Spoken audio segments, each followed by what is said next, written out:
আজকে সকালেই আনমনে কাকু সাইকেলটা নিয়ে চলে গেলাম চৌরঙ্গি, কারণ আজকে ভেলাই বাগানে পূজা করবো, তাই পূজার জিনিস আনতে চৌরঙ্গিয়ে বন্ধুদার দোকানে এসে চিড়িয়া ধূপ সিঁদুর নিয়ে ঘর যাতে এলাম, তখন সুশান্ত কাকা ফোন করে বলছে সিমেন্ট গাড়ি এসেছে, নামাবি তো তাড়াতাড়ি আয়। তাই আটু পাটু পূজার জিনিস গুলা ঘরে রাখিয়ে দিয়ে গেঞ্জিটা পরে আর গামছাটা নিয়ে চলে এলাম সোজা সিমেন্ট নামাতে।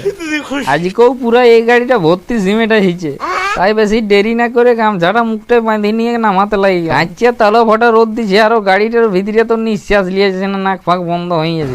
বহুত কষ্টে নামানা হয়ে যাওয়ার পর গাছতলায় এসে দেখছি না কোন দিক থেকে গেলে স্পাইড নিয়ে চলে এসেছে। বোতলটা আনার সঙ্গে সঙ্গে দেখছি বিকাশ কাকা পুরো ঢকঢক করে মারি দিল। তারপর ঘরে এসে জুতকি করে চানটা করে নিয়ে গামছাটা পরে আর পূজার সব জিনিসপত্র গিলা নিয়ে আমি আর মা চলে গেলাম বাগানে পূজা দিতে।